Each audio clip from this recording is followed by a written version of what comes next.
Have you ever thought of giving your children the gift of a second passport? In this video, I am going to share with you some pros and cons of dual citizenship.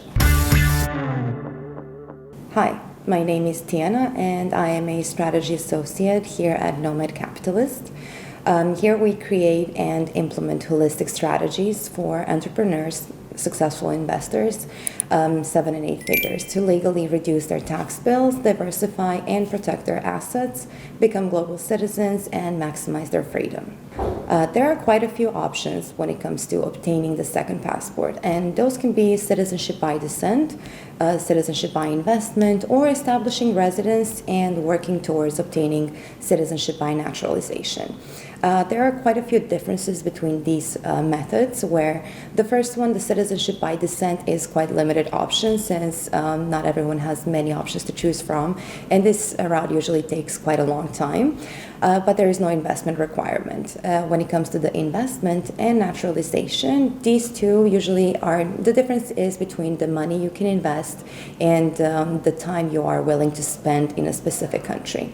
And also this will involve the difference of time needed to obtain the citizenship. So in this first part, I will be letting you know about the pros of arranging for your children to have 2 or more citizenships. First and foremost would be the increased travel freedom and freedom of movement.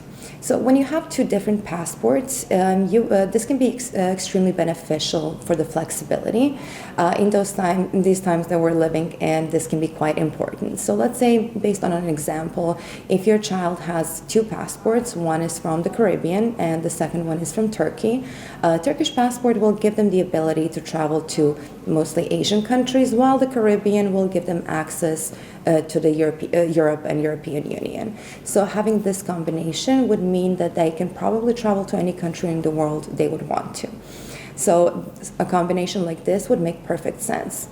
There's one thing to always keep in mind, is that when you're traveling and you have multiple passports, you should always use the passport of the country you're traveling to, while everywhere else it's up to your convenience. And second reason I would like to mention as a pro would be the access to different educational systems. So when you are choosing citizenship for your children and when you want to secure them for their freedom, you would want to choose a country where they will have most benefits, and education is certainly one of the most important ones. Let's say if you had a passport in the European Union, you would ensure for your children to have good and free education. So having more than one passport will most definitely give them more opportunity and definitely less debt. There is one more reason that is related to healthcare systems. So this is another very crucial part of someone's life. So when you have access to passports in different countries, that means that you can have healthcare in different countries. Of course, healthcare is always different based on where you are, and some countries will be more specialized in some areas depending on what you need. So having more than one choice and having access to both public and private healthcare in different countries can be important for the future. Another pro that we can talk about are increased work-related opportunities. So wherever you have the passport means that you have the right to work in that country. So you can avoid the hassle of applying for work visas, permits, residence permits, and you would just have more than one possibility to be employed. Another reason would be to be able to travel and go to any country in case of any wars, political turmoil, anything that would be making you be in fear of your existence. So when you have more than one passport, you can be moving at any time, and you will have access to these countries. We live in a world where banks are not very accessible, especially if you are a citizen of a country like the United States. Your options of obtaining bank accounts, both personal and corporate, are quite limited. So having more than one citizenship can make it a little bit easier to open these accounts.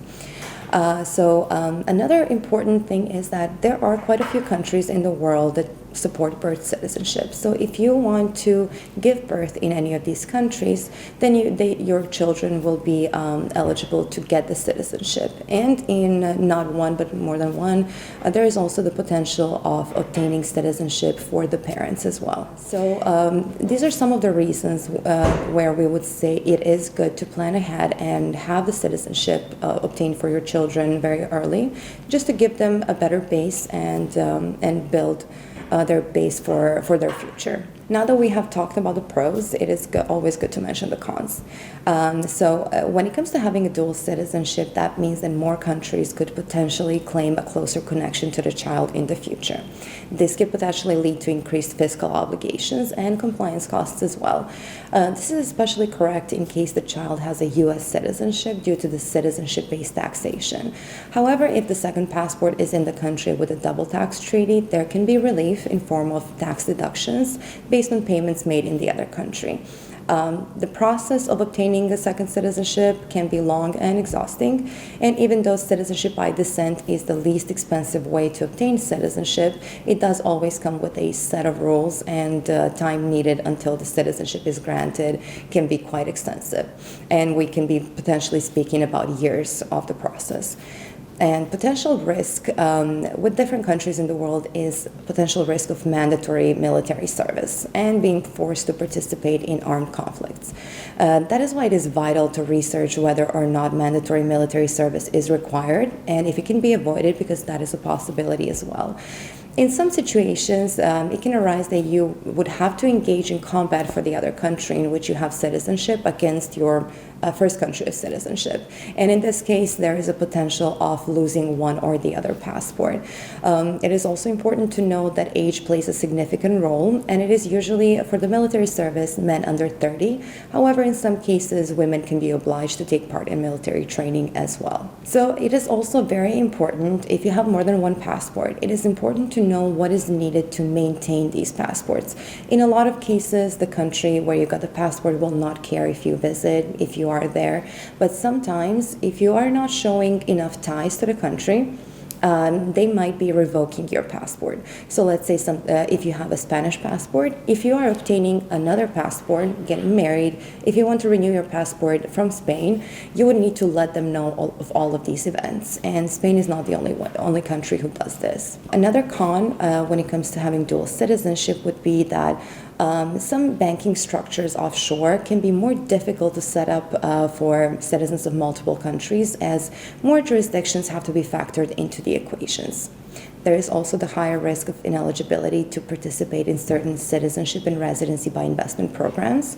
For instance, if you have a citizenship in EU, you would be potentially ineligible for a Greek Golden Visa, Malta Golden Visa. So these are some things that would not be available for your child in the future. So if you are interested in obtaining a second citizenship for your child, keep in mind these pros and cons, and if you do need additional information, you can always visit our website, nomadcapitalist.com. And if you would want our assistance with creating and implementing a holistic plan, you can go to the apply page on our website. Thank you for watching.